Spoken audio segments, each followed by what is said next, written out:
Failures and Faith, posted February 21st, 2022. God looks not at our failures, but at the sincerity of our faith. The truth of that statement is found throughout history. Consider those honored as heroes of faith by the author of Hebrews, who, despite failing miserably earlier in life, were used mightily by God because of their faith. Here are a few. Abraham, more concerned for his own well-being than his wife, passed her over to Pharaoh as his sister.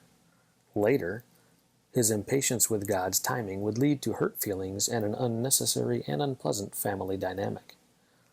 Moses, long before leading his people out of Egypt, killed and buried an Egyptian, then hypocritically tried to play peacemaker between the two of his kinsmen. Both Moses and the valiant Gideon would doubt their abilities, self-worth, question God's instruction, and resist their calling.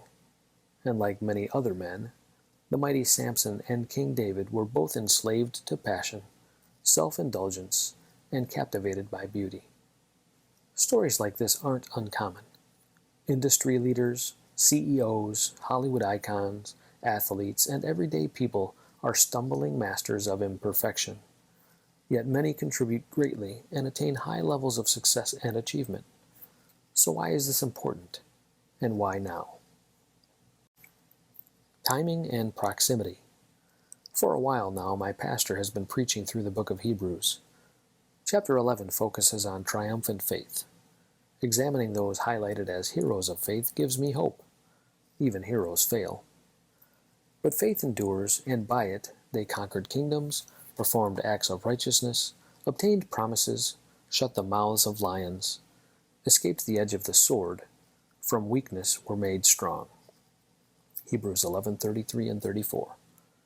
Their faith gained them approval from God, because faith is evidence of the heart, and God looks at the heart, not how stupid we are or how many mistakes we've made.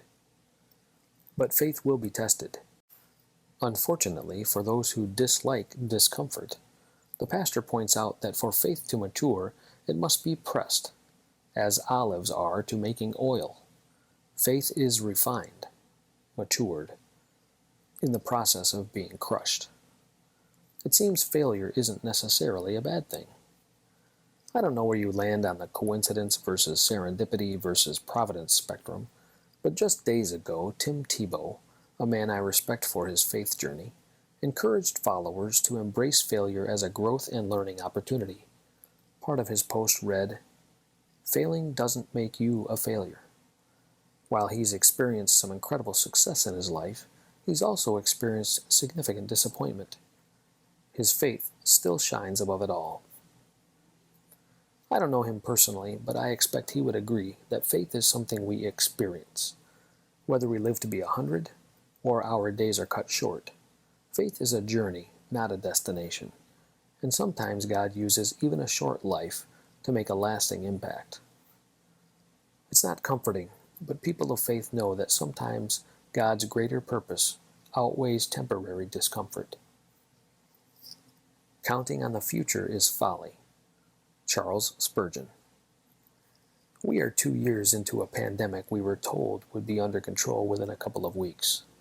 Many have lost faith in authorities and experts because of their inability to provide consistent guidance or expected results. Don't count on the future. Those who lost friends or loved ones to COVID likely had their faith tested. Unrelated to the pandemic, my family and others close to me have experienced incredible pain due to the unexpected loss of loved ones during that time. 2, in particular, were taken from their young families undeservedly soon.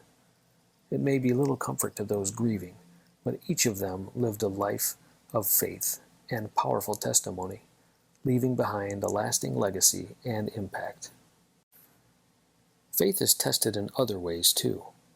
It's difficult to explain the level of anguish and heartache over an estranged child, wayward and spiraling downward. Consequences of poor decisions come to fruition near rock bottom. The olive press of parenthood isn't always a pleasant journey of faith. Flaming, blaming, hateful arrows launched from the tongue of a broken spirit aren't easily ignored. They sow seeds of doubt in even the strongest parent. Are my own failures to blame? Whose faith journey is this, anyway? I've had both insignificant and epic failures. I still do. I'm ashamed to admit that I'm not so unlike those heroes of faith mentioned earlier. I've been impatient with God's timing. Hypocrisy isn't foreign to me. I've doubted my worth, downplayed my abilities, resisted my calling, and questioned God's direction. And if ever a person personified their biblical namesake, it's this guy, David. I long for the good old days. But as I pointed out in the preview to this article, maybe the good old days weren't all that great either. Still, times certainly seemed simpler then. I think it was Jimmy Buffett who said that living well is the best revenge. But vengeance isn't ours to wield, and many of us have some letting go to do. But I see his point. Living well with a faithful heart, despite our proclivity to stumble, may help today's days be the good old days we seek. Trust in the trustworthiness of God. Get strong, be strong, stay strong.